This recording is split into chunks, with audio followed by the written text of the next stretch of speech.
नमस्ते दोस्तों, स्वागत है आपका हमारे YouTube चैनल हिंदी एस्पिरेंट में। आज हम लोग पढ़ने वाले हैं बिहारी सतसई। बिहारी सतसई जो है ये बिहारी की एकमात्र कृति है। ठीक है, एकमात्र कृति है बिहारी सतसई, जिसके कारण बिहारी जी काफ़ी प्रसिद्ध हुए। बिहारी सतसई पर काफ़ी टीकाएँ लिखी गई है, जिसकी एक टीका जो है वो जगन्नाथ दास रत्नाकर ने लिखा है। ठीक है, जो कि हमारे सिलेबस में लगा हुआ है, तो आज हम लोग वही देखने वाले हैं। बिहारी सतसई पर ऐसे देखा जाए तो काफ़ी टीकाएँ लिखी गई है, जिसमें से सबसे अंतिम टीका जो है वो जगन्नाथ दास रत्नाकर जी द्वारा लिखा गया है, बिहारी रत्नाकर। तो सबसे पहले हम लोग कवि बिहारी को देखें। इनका जन्म 1595 में ग्वालियर गोविंदपुर में हुआ है। इनका पूरा नाम बिहारी लाल चौबे है और पिता इनके केशव राय हैं। जन्म ग्वालियर जानिए खंड बुंदेल बाल, तरुणाई आई सुधर, मथुरा बसी ससुराल। इनके जन्म के विषय में ये दोहा प्रचलित है।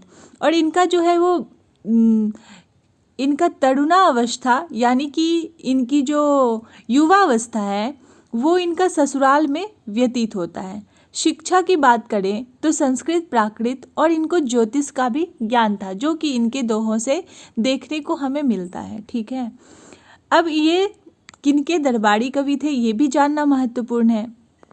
तो ऐसे तो इनका बहुत सारे राजाओं के दरबारों से ये जुड़े हुए थे, लेकिन जहांगीर जो है वो काफ़ी प्रसिद्ध है। जहांगीर के दरबार में ये जुड़े हुए थे और जहांगीर के पुत्र शाहजहां के ये बहुत विशेष पात्र थे। ठीक है, अब देखिए एक घटना है यहाँ पे। 1635 ईस्वी में वृत्ति लेने हेतु जयपुर आगमन हुआ तथा मिर्जा राजा जय सिंह को राजकाज बुलाकर एक नवोढ़ा रानी के प्रेम में निमग्न देखकर एक प्रसिद्ध दोहा रचा। यानी कि जब बिहारी जी शाहजहां जहांगीर सबसे जो है जुड़े हुए थे, इन्होंने अपने दरबारों में स्थान दिया था, तो इन्हें बहुत सारे राजा जो थे वो इनको सम्मानित करते रहते थे। उसी बीच क्या हुआ, जयपुर के एक राजा थे मिर्जा राजा जय सिंह। इन्होंने इसे वृत्ति लेने के लिए बुलाया। तो ये जब वहाँ पे जयपुर पहुँचे तो इन्होंने देखा कि वहाँ के जो राजा जय सिंह हैं वो अपने राजकाज को तो भूल गए हैं और नवोढ़ा रानी के प्रेम में काफ़ी निमग्न हो गए हैं। तो इन्होंने एक रचना रची, नहीं पराग नहीं मधुर मधु, नहीं विकास यही काल, अली काल ही सौ बंध्यो, आगे कौन हवाल। यानी इन्होंने जो है सो भ्रमर यानी कि भ्रमर को एक सांकेतिक रूप मान करके एक दोहा रचा। क्या, नहीं पराग नहीं मधुर मधु, नहीं विकास यही काल, अली कली ही सौ बंध्यो, आगे कौन हवाल। यानी कि ये राजा यानी कि राजा जयसिंह जो अभी नवोढ़ा स्त्री के प्रेम में निमग्न हो गए हैं, वो स्त्री अभी तो पूर्ण विकसित भी नहीं हुई है और राजा का ये हाल है, तो आगे की हाल का भगवान ही मालिक हो। इसका अर्थ यहाँ पे ये होता है। ठीक है, जब ये दोहा राजा जयसिंह सुने तो उन्होंने क्या किया, अपने काम पर ध्यान देने लगे और रानी अनंत देवी बिहारी को काली पहाड़ी का जागीर से सम्मानित किया और राजा राम सिंह का शिक्षक नियुक्त किया और राजा जयसिंह ने अपने दरबार में रखे और प्रत्येक दोहे पर एक अशर्फी देते हैं। यानी कि जब ये दोहा राजा जयसिंह सुने तो उन्हें अनुभूति हुई कि बिहारी जी तो सही बोल रहे हैं, उन्हें अपने गलती का एहसास हुआ होगा। तो फिर वो क्या किए, पुनः अपने काम पर लौट गए, यानी कि अपने राजकाज पर ध्यान देने लगे, जिससे रानी अनंत देवी काफ़ी प्रसन्न हुई होगी। तो वो क्या कि बिहारी को काली पहाड़ी की जागीर से सम्मानित कर दी। ठीक है, ध्यान दीजिए, काली पहाड़ी की जागीर अनंत देवी ने सम्मानित किया था और अपने पुत्र राजकुमार राम सिंह के शिक्षक के रूप में बिहारी जी को नियुक्त कर लिए। बिहारी जी अब इनके दरबार में भी रहने लगे। तो फिर प्रत्येक दोहे पर बिहारी को एक अशर्फी सम्मान स्वरूप मिलने लगा। बिहारी की साहित्यिक परिचय की बात करेंगे। इनका एकमात्र कृति जो है वो सतसई है, जो कि एक मुक्तक काव्य है। कहा गया क्या, सतसैया के दोहरे जो नावक के तीर, देखन में छोटन लगे घाव करे गंभीर। यानी कि सतसई, ये दोहा जो है इसके रचनाकार के बारे में कोई अता पता नहीं मिलता है, बस ये दोहा प्रचलित है। ठीक है, ध्यान रखिए। बिहारी सतसई में कुल 713 दोहा है। सतसैया यानी कि वही होता है 700 के आसपास जिसमें दोहा रहता है। ठीक है। डॉक्टर नगेंद्र के अनुसार हिंदी में रामचरितमानस के पश्चात सर्वाधिक टीकाएं बिहारी सतसई पर लिखी गई है। यानी कि सर्वाधिक टीका जो है वो रामचरितमानस पर तो लिखी गई है, उसके बाद अगर बात करें तो बिहारी सतसई पर ही लिखी गई है, जिसमें से प्रथम टीका कृष्ण कवि ने कवित और सवैया छंदों में किया था और अंतिम टीका जगन्नाथ दास रत्नाकर के द्वारा हुआ, जिसे हम लोग पढ़ने वाले हैं। आगे चलते हैं। भारतेंदु ने भी बिहारी के कुछ पर कुंडलियाँ छंद यानी कुछ दोहों पर, यहाँ पे मिसप्रिंट है, कुछ दोहों पर कुंडलियाँ छंद में रचनाएं लिखी है। जॉर्ज ग्रियर्सन क्या कहते हैं? पूरे यूरोप में एक भी कवि बिहारी की बराबरी नहीं कर सकता। यूरोप में बिहारी सतसई के समकक्ष कोई रचना प्राप्त नहीं होती।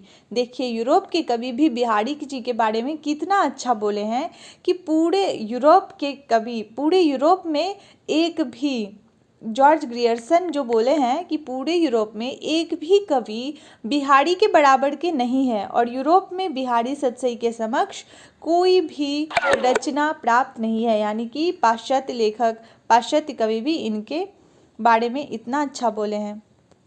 आचार्य रामचंद्र शुक्ल ने बिहारी को रसवादी कवि कहा और डॉक्टर नगेंद्र ने ध्वनिवादी कवि कहा। ठीक है, इसको याद रखिएगा कि आचार्य शुक्ल ने क्या कहा? आचार्य शुक्ल ने कहा रसवादी और नगेंद्र ने कहा ध्वनिवादी। राधाचरण गोस्वामी ने बिहारी को पीयूष वर्षीय मेघ कहा। ठीक है। मिश्र बंधुओं ने देव बड़े की बिहारी, एक बहस चला था कि देव बड़े हैं कि बिहारी, जिसमें मिश्रबंधु बिहारी को कवि ही नहीं स्वीकार किए। महत्वपूर्ण ये है कि मिश्रबंधुओं ने कवि ही नहीं स्वीकार किया किसे? बिहारी को। यहाँ से क्वेश्चन आ सकता है। ठीक है। बिहारी सतसई की अब विशेषता की बात करते हैं हम लोग। तो बिहारी मुख्यतया एक श्रृंगारी कवि हैं। रीति काल में अधिकतर जो है वो श्रृंगारिक रचनाएं होती थी, तो ये बिहारी भी एक श्रृंगारी कवि थे, रीति सिद्ध कवि थे। इसलिए बिहारी सतसई में श्रृंगार के संयोग और वियोग पक्ष का सुंदर चित्रण देखने को मिलता है। यानी कि इसमें श्रृंगारिक रचना ही बिहारी सतसई को माना जाएगा। ठीक है। कल्पना, और ये मुक्तक काव्य है, ये भी ध्यान रखिए। कल्पना की समाहार शक्ति, भाषा की समाज शक्ति और श्रृंगार भक्ति नीति त्रिवेणी। यानी कि बिहारी सतसई जो है उसमें कल्पना की समाहार शक्ति है, भाषा की समास शक्ति है, उसकी भाषा भी बहुत अच्छे हैं, और श्रृंगार तो है ही, भक्ति और नीति परक त्रिवेणी भी है इसमें। यानी कि काफ़ी प्रसिद्ध रचना है। एक एक दोहे जो है वो अपने में बहुत गहराई से अर्थों को समेटे हुए हैं। दोहे तो इनके बहुत छोटे छोटे हैं। देखिए कुछ दोहों को देख ले। बिहारी सतसई गागर में सागर भरने का काम करता है। बिहारी सतसई गागर में सागर भरने का काम करता है। देखिए इनका दोहा है, मेरी भव बाधा हरो राधा नागरी सोई, जा तन की झाई पड़े श्याम हरित दुति होई। यानी कि यहाँ पे क्या अर्थ है? मेरी भव बाधा हरो, यानी कि कवि कह रहे हैं कि हे राधा रानी तुम ही मेरी बाधा हरो। कौन? जिसके शरीर की प्रतिछाया मात्र से जात तन की छाई पड़े श्याम हरित दुति होए, श्याम जो है वो हरित हो जाते हैं। यानी कि वही राधा रानी जिसके परछाई मात्र पड़ने से श्री कृष्ण प्रसन्न हो उठते हैं, वही राधा रानी मेरी भी सांसारिक बाधाओं को दूर करें।